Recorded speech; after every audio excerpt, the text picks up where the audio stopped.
সালাতের অর্থ হচ্ছে নিকটবর্তী হওয়া, মুখ ঘুরানো, মুতাওয়াজ্জা হওয়া।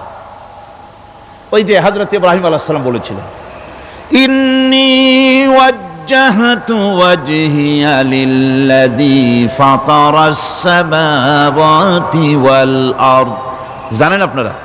পড়েন, ইন্নী ওয়াজ্জাহতু ওয়াজহিয়া লিল্লাযী ফাতারাস সামাওয়াতি ওয়াল আরদা হানিফা ওয়া মা আনা মিনাল মুশরিকিন। নিশ্চয় আমার মুখ ঘুরায় দিলাম কার দিকে? যিনি আকাশ এবং জমিনের স্রষ্টা, সব কিছুর মালিক যিনি, তার দিকে আমি মুতাওয়াজ্জা হলাম। নামাজের অর্থই হচ্ছে মুতাওয়াজ্জা হওয়া, মুখ ঘুরিয়ে দেওয়া, চেহারা ঘুরিয়ে দেওয়া। আর নামাজের আরেক অর্থ হচ্ছে নিকটবর্তী থেকে আরো নিকটবর্তী হওয়া। আল্লাহ রাব্বুল আলামিন বলেন, নিকটবর্তী হতে হলে ওয়াসজুদ ওয়াকতারিব, সেজদা দাও আর সেজদার মাধ্যমে আমার নিকটবর্তী হয়ে যাও। সেজদা দিলেই আল্লাহর নিকটবর্তী হওয়া যায়। কোন সুবহানাল্লাহ। সাহাবী, আল্লাহ নবীর সাহাবী প্রশ্ন করেছেন, নবীজি, বান্দা কখন আল্লাহর নিকটবর্তী হয়ে যায়? নবীজি বলেছেন, বান্দা যখন সেজদা দেয় তখন আল্লাহর বান্দার মাঝে কোনো হিজাব থাকে না, একদম আল্লাহ পাকের নিকটবর্তী হয়ে যায় বান্দা যখন সেজদায় পড়ে যায়। সুতরাং নামাজ হচ্ছে নিকটবর্তী হওয়া, সালাত এটা হচ্ছে নিকটবর্তী হওয়া। নামাজ ফরজ হওয়ার কারণ হচ্ছে এই যে মানুষ আল্লাহর বান্দা বা গোলাম হিসেবে সৃষ্টি হয়েছে, তাই একমুখী হয়ে এর বন্দিগি করা এটা হচ্ছে তার স্বাভাবিক একটা প্রকৃতি। আল্লাহ রাব্বুল আলামিন এই প্রকৃতির দাবি মিটাবার জন্যই নামাজের ব্যবস্থা করেছেন। মানুষের ফিতরত, মানুষের নেচার, মানুষের ফিতরত হচ্ছে এই যে কারো না কারো কাছে মাথা নত করা, হাত জোড় করা, মাথা নত করা, সার্বভৌমত্বের মালিক কাউকে মনে করা। হাত জোড় করতে হলে, মাথা নত করতে হলে, সার্বভৌমত্বের মালিক হিসেবে কাউকে গ্রহণ করতে হলে আল্লাহর বিকল্প কেউ আছে নাকি? ইসলামের মূল দাওয়াতটা হলো ফিতরাত অনুযায়ী দাওয়াত দেওয়া হয়েছে, মানুষ যেন মাথা নত করে, গোলামি করে। এজন্য আল্লাহ রাব্বুল আলামিন বলেছেন যে আমি মানুষ এবং জিনকে সৃষ্টি করেছি, তার কারণটাই হলো মা খালাকতুল জিন্না ওয়াল ইনসা ইল্লা লিয়াবুদুন। মানুষ আর জিন জাতিকে সৃষ্টি করা হয়েছে ইবাদতের জন্য, গোলামির জন্য। ইবাদত আর গোলামি এটাই করতে হবে, গোলামি করতে হবে, দাসত্ব করতে হবে। আর এই দাসত্ব, আল্লাহর আনুগত্যই গোলামির দাওয়াত দিয়েছেন দুনিয়ার সব নবীরা। কোন নবী বলেন নাই যে আমার গোলামি করো। কেউ বলেছেন? বলেন জোরে, কেউ বলেছেন?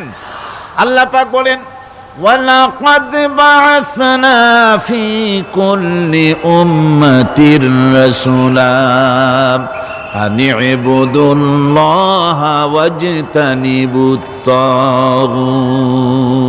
প্রত্যেক জাতির জন্য আমি রাসূল প্রেরণ করেছি, তারা মানুষকে দাওয়াত দিয়েছেন এই কথা বলে যে এক আল্লাহর গোলামি করো, তিনি ছাড়া কোনো ইলাহ নাই, আইনদাতা নাই, বিধানদাতা নাই, তার গোলামি, তার সামনে মাথা নত করে দাও। নামাজ হচ্ছে তাওহীদের অবশ্যম্ভাবী এক বহির্প্রকাশ। তাওহীদের জন্য তাওহীদবাদী মানুষ যারা, তাদেরকে নামাজ আদায় করতেই হবে। আকীদা বিশ্বাসের দিক থেকে তাওহীদ যদি হয় পুরা দ্বীনের মূল উৎস, তাহলে আমলের দিক থেকে নামাজ হচ্ছে পুরা দ্বীনের মূল ভিত্তি। নামাজ হচ্ছে আমলের মূল ভিত্তি, এর বাস্তবায়ন ছাড়া দ্বীন পূর্ণ হয় না। নামাজ মুমিনের কেবলমাত্র একটি উত্তম আমলই নয়, বরং নামাজ হচ্ছে ঈমানের মূল ভিত্তি। যার কাছে নামাজ নাই তার কাছে কিছুই নাই। রাসূল করিম সাল্লাল্লাহু আলাইহি ওয়াসাল্লাম বলেছেন, যে নামাজ যে ব্যক্তি পড়ে না, আল্লাহ পাকের সাথে তার কোনো সম্পর্ক বাকি থাকে না। সুতরাং এই নামাজটা হচ্ছে এই যে একমাত্র একাগ্র চিত্তে আদবের সাথে আল্লাহর সামনে রুজু হয়ে যাওয়া। কোরআনে কারীম বলছি, মুনিবিনা ইলাইহি ওয়াত্তাকুহু ওয়াকিমুস সালাতা ওয়া লা তাকুনু মিনাল মুশরিকিন। তোমরা আল্লাহর দিকে রুজু হয়ে যাও এবং তাকে ভয় করে অন্যায় কাজ থেকে বিরত থাকো, আর নামাজ কায়েম করো, মুশরিকদের অন্তর্ভুক্ত হয়ে যেও না। নামাজ কায়েম করা, নামাজের আদেশ কোরআনে কারীমের মধ্যে আল্লাহ পাক বহু জায়গায় করেছেন। ঈমানের পর নামাজই হচ্ছে সবচেয়ে বড় জরুরি। একজন মানুষ ঈমান আনলো, যেমন কালকে একজন ঈমান এনেছে, ঈমান আনার সাথে সাথে তার প্রথম কাজ কি বলুন? বলেন, প্রথম কাজ কি? ফজরের নামাজের আগে একজন ইসলাম কবুল করলেন, তার প্রথম দায়িত্ব নামাজকে আদায় করে দেওয়া, ফজরের নামাজ পড়া। জোহরের আগেই কেউ ঈমান আনলো, তার প্রথম দায়িত্ব জোহরের নামাজ আদায় করা। আসরের নামাজের আগে ঈমান এনেছে, তার প্রথম দায়িত্ব হলো আসরের নামাজ আদায় করা। তার মানে হলো ঈমান আনার পর একজন ঈমানদারের প্রথম দায়িত্ব হচ্ছে নামাজ। গুরুত্বপূর্ণ বিষয়, খুব ভালো করে শুনতে হবে, ইয়াদ রাখতে হবে প্রত্যেকটি মুসলমানের। এই নামাজ কি জিনিস, কেমনে আদায় করতে হবে, আদায় না করলে কি হবে, গুরুত্বপূর্ণ এই কথাগুলি প্রত্যেকের স্মরণ রাখতে হবে। কিয়ামতের দিন মানুষ যে জাহান্নামে যাবে, জাহান্নামের জন্য, জাহান্নামে যে সব কারণে যাবে তার মধ্যে বড় কারণ কালকে বলেছিলাম, দেখি মনে আছে নাকি? বড় কারণ কয়টা? কয়টা? আলহামদুলিল্লাহ মনে আছে। আল্লাহ রাব্বুল আলামিন বলেন, ইয়াতাসাআলুনা আনিল মুজরিমিন। কিয়ামতের দিন অপরাধীদেরকে জিজ্ঞেস করা হবে, মা সালাকাকুম ফি সাকার, জাহান্নামে কেন আসছো? জবাবে তারা বলবে, ক্বালু লাম নাকু মিনাল মুসাল্লিনা ওয়া লাম নাকু নুতঈমুল মিসকিন। নামাজ পড়ি নাই আর এতিম মিসকিনদের খেতে দেই নাই, এই কারণেই জাহান্নামে এসেছি। কল নাউযুবিল্লাহ। নামাজ যারা পড়বে না জাহান্নামে যেতে হবে। কোথায় যেতে হবে? আকীদাগত দিক থেকে ঈমান হলো তাওহীদের স্বীকৃতি, আর আমলের দিক থেকে নামাজ হচ্ছে তাওহীদের বহিঃপ্রকাশ। আপনি মুসলমান তা প্রমাণ হবে নামাজ দিয়ে। নামাজহীন ঈমানের দাবি মূল্যহীন। যার নামাজ নাই তার ঈমানের দাবি করার কোনো মূল্যই নেই। অনেক এরকম কথা বলে, হুজুর আমি মানুষটা নিতান্ত খারাপ না, যাই মনে করেন, গ্রামে রাস্তা বানাইছি, ব্রিজ করে দিয়েছি, কালভার্ট করেছি, এতিম মিসকিনরে তাও মাঝে মধ্যে খাবার দেই, বিধবারে কাপড় চোপড় দেই, মানুষটা আমি নিতান্ত খারাপ না, তবে এই মাঝে মধ্যে একটু নামাজ পড়ি না, তাতে কি আমার ঈমান নষ্ট হয়েছে নাকি? আমি বলি, ভাই ঈমানই তো নাই, নষ্ট হবে কি? ঈমান থাকলে না নষ্ট হবে? ঈমান নাই। সুতরাং একজন মুসলমান যদি নামাজ না পড়ে, নিজেকে মুসলমান বলে দাবি করার কোনো হক তার নাই, দাবি করার অধিকার নাই। নামাজ হচ্ছে জিন্দেগি, নামাজটাই মূলত জিন্দেগি। নামাজটা কি? জিন্দেগি। আল্লাহ রাব্বুল আলামিন শিখাচ্ছেন, কুল ইন্না সালাতি ওয়া নুসুকি ওয়া মাহইয়ায়া ওয়া মামাতি লিল্লাহি রাব্বিল আলামিন।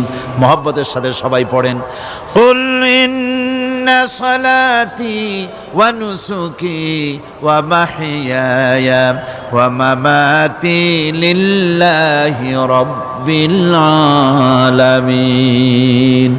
বলো আমার নামাজ, বলো আমার নামাজ, আমার কোরবানি, আমার হায়াত, আমার মত সবকিছুই আল্লাহ রব্বুল আলামিনের জন্য নিবেদিত। আমার বেঁচে থাকা, আমার মরে যাওয়া সব আল্লাহর জন্য। সে আল্লাহ রব্বুল আলামিন, তার জন্য সবকিছু নিবেদিত করতে হবে। আল্লাহ পাকের গোলাম আমাদের বানিয়েছেন, আল্লাহ আমাদের গোলামি করা লাগবে। আর গোলামির নমুনা যাকাত দিয়া, হজ দিয়া, দান দিয়া, সদকা দিয়া, কোন জিনিস দিয়ে নামাজের মতো গোলামির উৎকৃষ্ট প্রমাণ বা নমুনা আর কিছুতে নাই। আমি যে গোলাম তার উৎকৃষ্ট প্রমাণ হচ্ছে নামাজ। নামাজেই একটা মানুষ গোলামির অনুভূতিতে তাকে নিয়ে যায়। বাদশাহ হোক, মন্ত্রী হোক, পীর হোক, মৌলানা হোক, মুহাদ্দিস হোক, বড় লোক হোক, গরিব হোক, পুরুষ হোক, নারী হোক, যাই হোক, নামাজে দাঁড়াইলো, একেবারে কান্ডারে ধরিয়া কানের কাছে হাত দিয়া, হাত দুটো বাঁধিয়া মাথা নিচের দিকে দিয়ে দাঁড়ায় গেল। কিসের মতো? আসামির মতো, গোলামের মতো। সুবহানাল্লাহ। এদিক ওদিক তাকাইতে পারবা না, চোখটা থাকবে সেজদা যেখানে দিবা সেখানে। তাকানো নিষেধ, সেজদার দিকে তাকাও। এরপরে যখন রুকুতে গেলেন, গোলামির নমুনা হয়ে গেল। গোলামের এরকম মাথা নিচু করে থাকতে হয় প্রভুর সামনে। গেলেন, রাজা, বাদশাহ, বড় লোক, সব অহংকার চূর্ণ হয়ে গেল। নাক আর কপাল দিয়া আমার মাবুদের দরবারে মাথাটা লাগাই দিলাম জমিনের উপরে। সুবহানাল্লাহ। আমি আমার ভাষায় বলি, আমি আমার ভাষায় কথাটা এভাবে বলি, এই জমিনটা যদি কাগজ হয় আর আমার নাকটার কপালটা যদি কলম হয়, তাহলে আমি যে গোলাম দৈনিক 5 বার আমার নাক আর কপাল দিয়া জমিন নামক কাগজের উপরে, দাস খতের উপরে দৈনিক 5 বার নাক আর কপাল দিয়া সই করে দেই, আল্লাহ আমি তোমার গোলাম, আর কারো গোলাম নই, আমি একমাত্র তোমার গোলাম। ঘুমের থেকে উঠে সেজদা দিয়া বলি, দুপুরের সময় কাজ ফেলাইয়া আর একবার বলি, বিকেল আসার আগেই আসরে আর একবার বলি, দিন যখন শেষ হয় আর একবার বলি, রাতে যখন শুতে যাই আর একবার সেজদা দিয়া ঘোষণা করি, মাবুদ আমি তোমার গোলাম। সুবহানাল্লাহ। নামাজ হচ্ছে ইসলামের গণ্ডির মধ্যে প্রবেশের প্রমাণ। কোরআনে কারীম বলছে, ফাইন তাবু ওয়া আকামুস সালাতা ওয়া আতাউজ যাকাতা ফাইখওয়ানুকুম ফিদ্দীন। সূরা তওবা এসেছে, তারা যদি তওবা করে আর নামাজ কায়েম করে, যাকাত যদি আদায় করে, তাহলে এখন তোমাদের সে দ্বীনি ভাই, এখন ভাই হয়ে গেল। একটু আগে ছিল কাফের, মুশরিক, এখন তোমার দ্বীনি ভাই। দ্বীনের গণ্ডির মধ্যে প্রবেশ করা, কলেমা পড়ার সাথে সাথেই নামাজ। নামাজ হচ্ছে দ্বীনের প্রধান গেট, দ্বীনের প্রধান তোরণ। দ্বীনের মধ্যে প্রবেশ করার জন্য এই গেট দিয়ে প্রবেশ করতে হবে। সুতরাং এই নামাজের এতই গুরুত্ব দেওয়া হয়েছে। ইসলাম যদি ক্ষমতায় আসে, আল্লাহ যেন এনে দেন, জোরে কোন আমিন। ইসলাম যদি ক্ষমতায় এসে যায়, রব্বুল আলামিন তাফসিরে মাহফিল, কোরআন সামনে নিয়ে আশা করে তোমার দরবারে দোয়া করি, এই বিশাল জনসমুদ্রের দোয়া কবুল করো মাবুদ গো, এই বাংলাদেশকে ইসলামের দেশ বানাইয়া দাও। দেশটা যদি ইসলামের হয়ে যায়, আইন যদি আল্লাহর হয়, শাসন যদি সৎ লোকেরা করে, রব্বুল আলামিন কোরআন শরীফে বলেন, তাহলে তারা 4টা কাজ করবে। আল্লাযীনা মাক্কান্নাহুম ফিল আরদ আকামুস সালাতা ওয়া আতাউজ যাকাত ওয়া আমারু বিল মা'রুফি ওয়া নাহাউ আনিল মুনকার। মুমিনেরা ক্ষমতায় এসে প্রথম যে কাজটা করবে, প্রথমে ক্ষমতা এসেই নামাজ বাধ্যতামূলক করবে। প্রথম কি? ওয়াজ নসিহতে অনুরোধ করা হবে না, বাবাজিরা আল্লাহর রাস্তায় নামাজটা পড়ে না। রেডিও এবং টেলিভিশনের মাধ্যমে রাষ্ট্রপ্রধান অর্ডার করে দিবেন, যারা আকেল বালিগ সকলের জন্য নামাজ বাধ্যতামূলক, নামাজ পড়তেই হবে, এটা অর্ডার। বেলা যখন 1টা বেজে যাবে, বেলা যখন 1টা বাজবে, সমস্ত মসজিদে আজান শুরু হয়ে যাবে। আজানের সাথে সাথে অফিস, আদালত, কল কারখানা, ক্ষেত খামার, শিক্ষাঙ্গন সব ডেডলক হয়ে যাবে। আধা ঘন্টার জন্য বন্ধ হয়ে যাবে। যারা মুসলমান অফিসে, কলেজে, ইউনিভার্সিটিতে, সর্বত্র তারা নামাজের জন্য প্রস্তুতি নেবেন। আধা ঘন্টার ভিতরে নামাজ আর খানা সেরে আবার কলেজ চলবে, বিশ্ববিদ্যালয় চলবে, কল চলবে, কারখানা চলবে, ক্যান্টনমেন্ট চলবে, সেক্রেটারিয়েট চলবে, সব আপন গতিতে চলতে থাকবে। আল্লাহর রহমত, বরকত আকাশ ফেরে নাজিল হয়ে যাবে। আর এই অর্ডার যে দেওয়া হবে, নামাজ পড়বেন সেখানে। থানায় যখন আজান হবে, থানায় আজান হয়ে গেছে, থানার স্টাফ, পুলিশ যারা আছে জামাতে খাড়া হয়ে যাবে, ইমামতি করবেন ওসি সাহেব।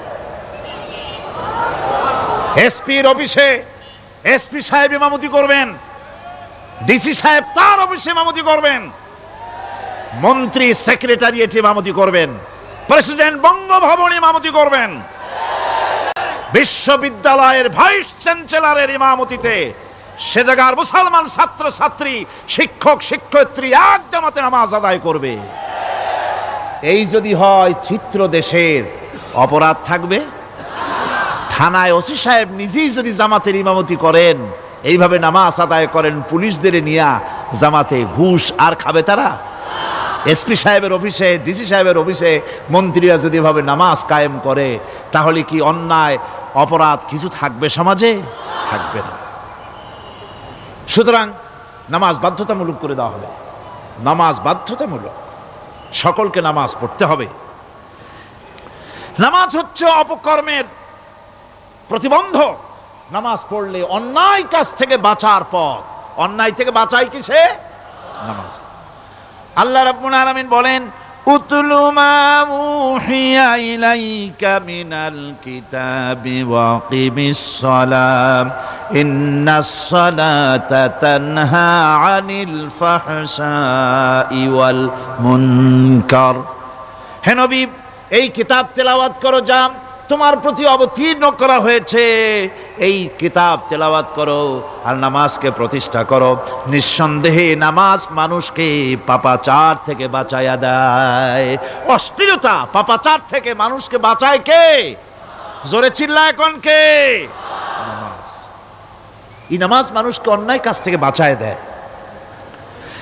নামাজ যে মানুষকে অন্যায় কাজ থেকে বাঁচায়, কেমনে বাঁচায়? আমরা যে নামাজ পড়ি, এই নামাজে তো আমাদেরকে অন্যায় কাজ থেকে বাঁচাইতে পারে না। নামাজি বহুত মানুষ আছে অন্যায় করে, করে কিনা কোন? না করে না? করে। নামাজি অথচ অন্যায় করে। আর আল্লাহ বলছেন নামাজিকে, নামাজ তাকে অশ্লীলতা থেকে ফিরায়। তাহলে কথা কারটা ঠিক? আল্লাহরটা। জোরে বলেন, কারটা ঠিক? অবশ্যই আমার আল্লাহর কথা হক। আমি ভুল করতেছি, আমি যেন কোথাও ভুল করতেছি, সামথিং ইজ রং, কোথাও যেন আমরা ভুল করে বসতেছি, সেই ভুলটা কি আমরা আবিষ্কার করতে চেষ্টা করবো ইনশাআল্লাহ। প্রথম যে কথাটা সেটা হচ্ছে এই যে আমরা যা নামাজে পড়ি আমরা তা বুঝি না। কথা ঠিক কিনা? আমি যদি এখন প্রশ্ন করি সামি আল্লাহু লিমান হামিদা অর্থ কি কোন, ফার্স্ট ডিভিশনে কয়েকটা লেটার নিয়ে ফেল করবেন এরকম লোক আছেন না নাই? সুবহান রাব্বিয়াল আলা অর্থ কি জানি না, সুবহান রাব্বিয়াল আযীমের অর্থ কি জানি না, দোয়া কুনুত অর্থ কি জানি না, তাশাহুদ অর্থ কি জানি না, সূরা ফাতিহার অর্থ কি জানি না। এমন কি উজুর মধ্যে কয়টা ফরজ তাও অনেকের জানা নাই। কথা কি বেশি বললাম না ঠিক বলছি? একজনের জিজ্ঞেস করলো, মিয়া উজুতে কয় ফরজ? কয় হুজুর কি মনে করেন যে বুঝি জানি না? এটা তো সাধারণ ব্যাপার, বলেন না কয় ফরজ? কয় উজুতে তো 17 ফরজ। কি কি? কয় হাত ধোয়া, পাও ধোয়া, মুখ ধোয়া, নাক ধোয়া, চোখ ধোয়া, জিহ্বা ধোয়া, মাথা ধোয়া। বলতে বলতে গুনে দেখা গেল প্রায় 19টার মতো বলছে। বলা হলো, মিয়া বললেন আপনি উজুতে ফরজ 17টা, কইলেন আপনি 19টা। কয় হুজুর জানি আরো, বলি না আপনাদের ভয়তে। উজু জানে না, নামাজ জানে না, তাকে এই নামাজ কেমনে ফিরাবে অন্যায় কাজ থেকে? কথা বুঝতে পেরেছেন? নামাজে আল্লাহু আকবার বললাম, এরপরে সানা পড়লাম, তারপরে সূরায়ে ফাতিহা পড়লাম। সূরায়ে ফাতিহার ভিতরে যে সমস্ত কথাগুলি বললাম সেই কথাগুলি বুঝি না, কি বলেছি তাও জানি না। এরপরে সুবহান রাব্বিয়াল আলা বলেছি, সুবহান রাব্বিয়াল আযীম বলেছি, সামি আল্লাহু লিমান হামিদা বলেছি, অর্থ কি জানি না। আল্লাহ তা শুনতে পান, যে ব্যক্তি আল্লাহর প্রশংসা করেন তিনি তা শুনতে পান। নামাজের মধ্যে আইডিয়া দেওয়া হচ্ছে, তুমি যে আল্লাহর জন্য নামাজ পড়তেছো, প্রশংসা করতেছো, এটা এমন নয় যে আল্লাহ পাক দেখছেন না বা শুনতেছেন না। তুমি যা বলতেছো, প্রশংসা করতেছো, আল্লাহ পাক তা শুনতে পাচ্ছেন। সামি আল্লাহু লিমান হামিদা। সুবহান রাব্বিয়াল আলা, আমি মহান সর্বশ্রেষ্ঠ আল্লাহ রাব্বুল আলামিনের পবিত্রতা ঘোষণা করছি, আমি তার প্রশংসা করছি। সূরা ফাতিহার কি আমরা বলি আপনারা ব্যাখ্যা দেখে বুঝে নিয়েন, সেগুলি আমি এখানে বলে বাকি কথা সব শেষ করতে পারবো না। নামাজে কি পড়েন সেটা যদি জানতেন, অবশ্যই আল্লাহ রাব্বুল আলামিনের কথা কার্যকরী হয়ে যেত। ইন্নাস সালাতা তানহা আনিল ফাহশাই ওয়াল মুনকার, নামাজ মানুষকে পাপের কাজ, অশ্লীলতা থেকে ফিরাতে পারে। আল্লাহ ইন্না বসায়ছেন, নিশ্চয়ই, বেশক, অবশ্যই নামাজ পাপ থেকে ফিরাবে। কিন্তু কেমনে ফিরাবে নামাজ তো বুঝি না, নামাজ তো বুঝি না। খালি সেজদা দেয় জনমের মতো, আর সেজদা কি? নামাজে যদি দেখে ইমাম দেরি করতেছে, আত্তাহিয়াত পড়তে দেরি হয়ে যাচ্ছে, পিছন থেকে সিগন্যাল মারে, ঠিক কিনা? বেয়াদব, বেয়াদব। তোমার নামাজ, তোমার আত্তাহিয়াত আগে শেষ হয়েছে, তাতে কি হয়েছে? চুপ করে বসে থাকো। ইমামকে কাশি দিয়া সতর্ক করার অধিকার তোমার নাই। যদি ইমামকে সতর্ক করার জন্য কাশি দিয়ে থাকো, তোমার নামাজ ফাসেদ হয়ে যাবে। এটা ফাজলামি করার জায়গা না, এটা নামাজ। এর নাম কি? ধীরে সুস্থে নামাজ পড়তে হবে। অনেকে মসজিদটারে মনে করে জেলখানা, ঢুকতে যত দেরি, বেরোতে পারলে যেন বাসে যান ছটফট করে। সিনেমার মধ্যে গিয়ে ঘন্টার পর ঘন্টা বসে থাকে, খারাপ লাগে না? মসজিদে কেরাত যদি একটু লম্বা পড়ে, পিছনে বসে খালি কি যে করে মনে মনে বলতে থাকে যে ইমাম এমন কাঁচা ছাড়া ছাড়ি না। আর গান যখন শোনে শুনতেই থাকে, কত মজা, ঘুম আসে না। নাউযুবিল্লাহ। সুতরাং নামাজে কি পড়েন সেটা আপনাকে বুঝতে হবে। সঠিকভাবে নামাজ পড়ার পরও যদি কোনো মানুষের সঠিকভাবে, ভালো করে শোনেন, সঠিকভাবে নামাজ পড়ার পরেও যদি কোনো মানুষ পাপের থেকে না ফেরে, তাহলে বুঝতে হবে একথা, পানি আর সাবান দিয়া কাপড় ধুলে কাপড়ের ময়লা যাবে, কিন্তু পানি আর সাবান দিয়া কয়লা জনমের মতো ধুইলেও কয়লার ময়লা যাবে না। কথা বুঝে আসছে? এর থেকে আর উত্তম দৃষ্টান্ত আমার কাছে নাই। নামাজ পড়ার পরেও যদি চরিত্র ভালো না হয়, বুঝতে হবে নামাজ হচ্ছে না, কাঙ্ক্ষিত মানের নামাজ আদায় হচ্ছে না। আল্লাহর নবী বলেছেন, যার নামাজ পাপ কাজ হতে ফিরাতে পারলো না, তার নামাজ নামাজি নয়। আবার শুনুন, রাসূল বলছেন, যার নামাজ তাকে পাপের কাজ থেকে ফিরাতে পারলো না, তার নামাজ নামাজ নয়। ওইটা নামাজ হয় নাই, যার জন্য তার পাপ থেকে তারে ফিরাইতে পারছে না। আর কিয়ামতের দিন বেনামাজিরা সবচাইতে বেশি অপমানিত হবে। সবচাইতে বেশি অপমানিত হবে কারা? বেনামাজিরা। কিভাবে? ইয়াউমা ইউকশাফু আন সাকিন ওয়া ইউদআউনা ইলাস সুজুদি ফালা ইস্তাতিউন। সেদিন কঠিন সময়, আল্লাহ রাব্বুল আলামিন লোকদেরকে সিজদা করার জন্য বলবেন, কিন্তু যারা বেনামাজি ছিল দুনিয়ায়, তারা সিজদা দিতে পারবে না। বলেন নাউযুবিল্লাহ। অবস্থাটা কি হবে? খাশিআতান আবসারুহুম তারহাকুহুম যিল্লাহ, তাদের দৃষ্টি নিচু হবে, লাঞ্ছনা এবং অপমান তাদের উপরে চেপে বসবে, সেজদা দিতে পারবে না। আল্লাহ আমাদেরকে ক্ষমা করুন।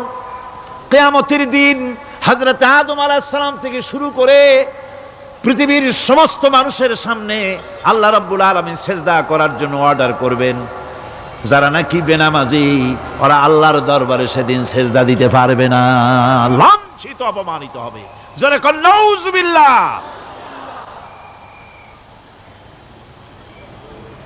নামাজ, মুমিনের নামাজ একরকম, মুনাফিকের নামাজ হলো আর এক রকম।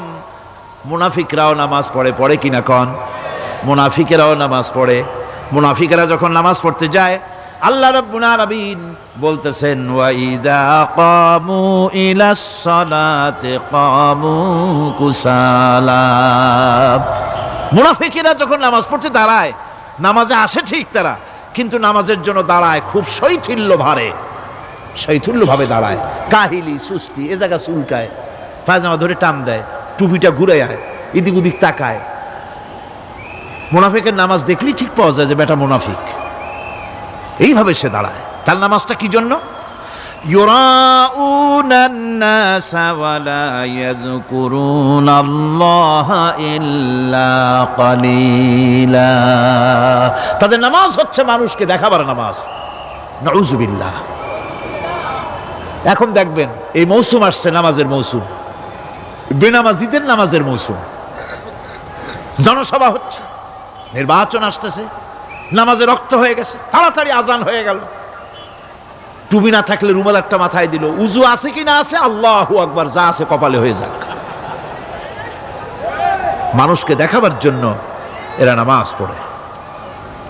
এরা আল্লাহর শরণার্থে নামাজ খুব কম লোকই করে। এরা হচ্ছে মুনাফিক। দুনিয়া এবং আখিরাতে কল্যাণের জন্য একমাত্র মাধ্যম হচ্ছে নামাজ। দুনিয়াও যদি কল্যাণ চাই, আখিরাতেও যদি কল্যাণ চাই, তাহলে এর জন্য কি করতে হবে? কি করতে হবে? আমার কথা নয়, আল্লাহ রাব্বুল আলামিনের কথা শুনুন। রব্বুল আলামিন বলেন ক্বাদ আফলাহাল মুমিনুন আল্লাযীনা হুম ফি সালাতিহিম খাশিউন ওয়াল্লাযীনা হুম লিয-যাকাতি ফাঈলুন ওয়াল্লাযীনা হুম লিফুরুজিহিম হাফিজুন। নিশ্চিতভাবে সেই সব মুমিন কল্যাণ লাভ করবে, নিশ্চিতভাবে।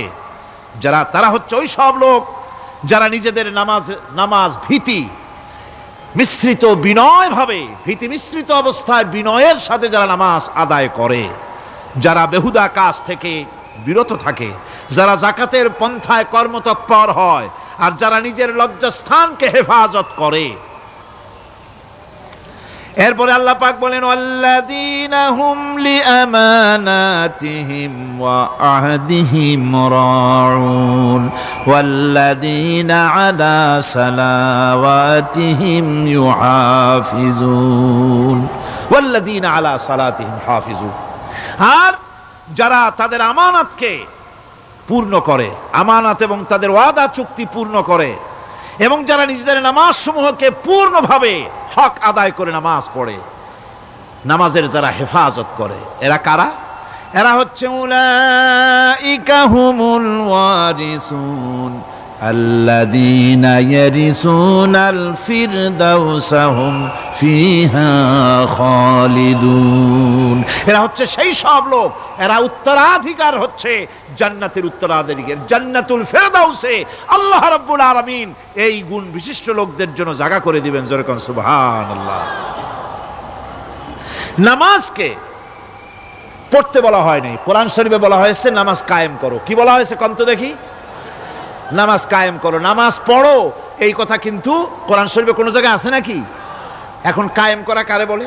একটা গুরুত্বপূর্ণ আরেকটি বিষয়। নামাজ কায়েম করতে বলা হয়েছে। কায়েম কি? কায়েমটা হচ্ছে দৃষ্টান্ত স্বরূপ বলা যায় যে জিনিসটা সমাজে প্রতিষ্ঠিত আছে ওইটারে বলে কায়েম হওয়া, আর যেটা প্রতিষ্ঠিত নাই ওটা কায়েম নাই। কায়েম মানেই হলো প্রতিষ্ঠিত থাকা। যেমন আমাদের দেশে, আমাদের সমাজে নারী পুরুষ শিশু বৃদ্ধ সকলেই কাপড় পরা, শাড়ি পরা, লুঙ্গি পরা, এই কাপড় পরাটা কায়েব আছে, প্রতিষ্ঠিত আছে না নাই? যার কারণে